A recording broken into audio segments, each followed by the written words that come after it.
Well, the past weekend has been kind of a roller coaster for those who have been paying attention to what Nintendo has been doing politically in Japan, as reported by a politician, and it turned out that it was actually just not true. It was all fake. Fake news, I guess. It doesn't sound like the politician knew that it was fake news when he said it, but he has came out and apologized. This is all regarding AI. This was a statement that this politician in Japan made that basically said Nintendo was lobbying against AI use in Japan. He mentioned it in passing in like a huge post on X, but a lot of people took notice to it and they were really celebrating this. Because if a big company like Nintendo is lobbying against AI use, then that could be big. Maybe the traditional game development method of just not really using AI or not going all in on AI could actually prevail. As I said, if somebody as huge as Nintendo was supporting this, but like I said, it turned out not to be true. So what actually happened? Well, it all centers around this Japanese politician right here. Now, if you don't know who this is, don't worry, I didn't either. Now, this is Satoshi Asano. Now, he is a Japanese politician that is serving as a member of the House of Representatives and has been serving since 2017. And the thing is, all because of him and a post that he made, all of a sudden yesterday, I saw this story right here. That apparently Nintendo is lobbying the Japanese government in a fight against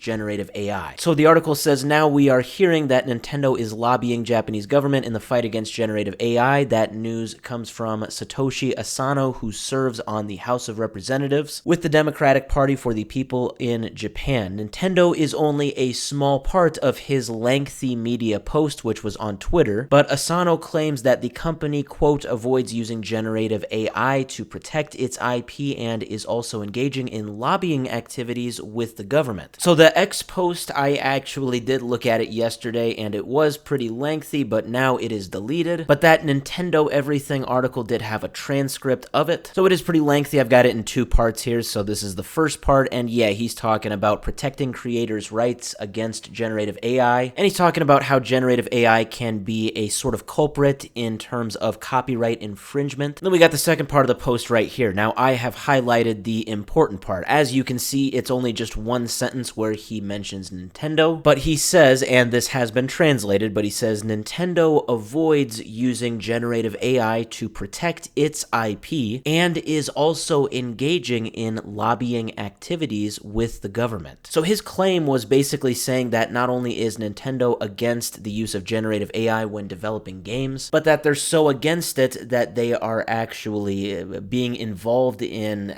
government activism to go against AI. And that was that. As I said, a lot of people celebrated the idea of Nintendo doing this. But then today, well, I saw this story right here. Nintendo was denying any involvement in this. So this all comes from this X post right here from Nintendo. This was just today, a few hours ago. They say, contrary to recent discussions on the internet, Nintendo has not had any contact with the Japanese government about generative AI. Whether generative AI is involved or not, we will continue to take necessary actions against infringement of our intellectual property rights. And then not only that, but Asano Satoshi, he ended up issuing an apology, which we can see right here. I'm not going to read the whole thing, but he says that if he was being more accurate, he should have said that Nintendo is cautious about the use of generative AI in game development from the perspective of intellectual property protection, but that he should not have said that they were lobbying against this because this is in fact not true. So yes, a small moment in time here where we really did think for a bit that Nintendo, they were going to be launching this whole political campaign in a sort of way against generative AI, but it turned out that was not true, something that a lot of people are now pretty disappointed to find out.